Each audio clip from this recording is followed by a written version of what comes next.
All right, let's take a look here at the federal government wants to put new graphic warning labels on cigarette packs. This is one of the many suggestions. That's bad. All right, with us right now is Dr. Sonu Ahluwalia, and they've got 36 pictures. 36 different ones? Yeah, and I grew up in Canada where these were already in place. Yes.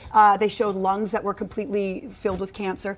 Didn't stop my family from smoking. In fact, they used to put the pack up, and they were $7 a pack at the time, and they go, "Oh, that's gnarly," and then pass me another fag. So do you think this is going to work?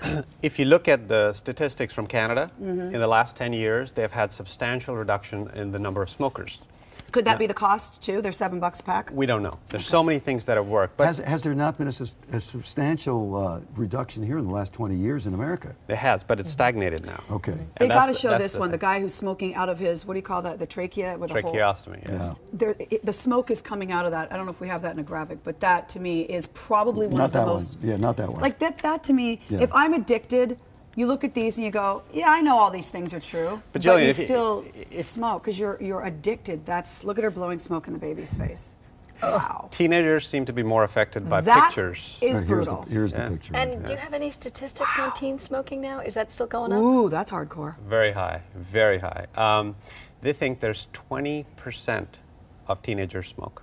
20. That's huge. I thought it was. Oh, see, I thought it was higher. I see maybe growing up in kids Canada, it driving out of high school, and they got the. It looks weird. Yeah. And Doctor, I think, excuse me, the main point here is that studies show that people who get addicted to smoking by the age of 18 are stuck for life, and that's why the emphasis is on kids. Yes, Steve, that's absolutely right, because that's when kids are most susceptible. And I was reading somewhere that once a teenager smokes a cigarette, that effect lasts for 3 years. She's most likely or liable to go back to cigarette smoking. What, a cigarette, you're saying? Just one cigarette. One? Yeah. Just to take a puff and feel that nicotine and really? the sort of, yeah.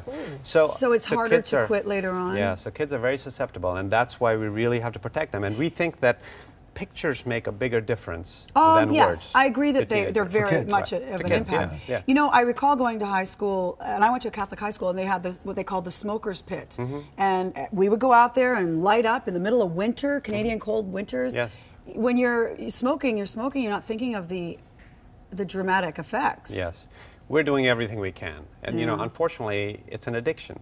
And to fight an addiction, anything that we can do to reduce it, including putting graphic pictures, I think would be worthwhile. But do you think those pictures will work with teenagers? We hope so. We don't know. Can't hurt. Can't hurt. Can't hurt. And you know, interestingly, we're one of the few countries that doesn't have this. The UK, Canada, you know, lots of countries have Canada's had it for probably 25 years. And yet, if you go to the UK, more people are smoking than oh my gosh, you can here. smoke up in restaurants there, and you know. And you know, we were leaders in the 60s. We were the first people to put these warnings. So what happened? We put the warnings, they're still on the pack, but they're very small and you can't really see them. Look at this. That's all you get. It has carbon monoxide. You have to tell this to senators from tobacco-growing states. You have to talk about the tobacco lobbies. There are a lot of reasons why we don't. Yes. But I think I want to point something out here that's very, very important. Cigarette smoking may or may not be socially accepted, but it's part of what we do. As an addiction, it is as bad for some people as a heroin addiction, and it's difficult to get off of. Yes. And it can really wreak havoc on a person's life. We don't tend to notice that because cigarettes are legal. Yes. So it's a different kind of an issue, but it's hard to break it. Yes, absolutely. And you know, I was reading this article about, you know, banning cigarettes. But it's not going to work, just like it didn't work with alcohol. Then it'll become illegal contraband, prohibition, and then it'll be. So that's why we try to make it more and more difficult, make the taxes higher. But you know, people. You know, I've seen it'll shorten your life. Yeah, I've seen scenarios where if cigarettes are banned, people will rob, steal, and shoot to get cigarettes. So. Absolutely, you said it's that kind of an addiction. And you know, they said, well, raising the price of cigarettes will deter. I can remember my mother who smoked, scrounging for change because they went up to $7. I don't even. That was 10 years ago. They're probably $8.50 a pack now. Very expensive. Thank you, Dr. But people, Ahluwalia. if you're addicted, they'll find the money. They will. Thank you, Doctor. Coming up, Baba Booey. I didn't even know where to go. Hush! Gary Delabate is here. We are live with Wayne Brady on the set of Let's Make a Deal. And one of the passengers of the Carnival Splendor, Debbie Blocker, finally made it through the traffic with her daughter. I know you were hushing me and not the doctor. Yes, no, he was hushing the doctor. Well, you started the doctor. You asked him. Dr. Oz, another doctor, is going to be with us. How many doctors are in the house? We need a lot.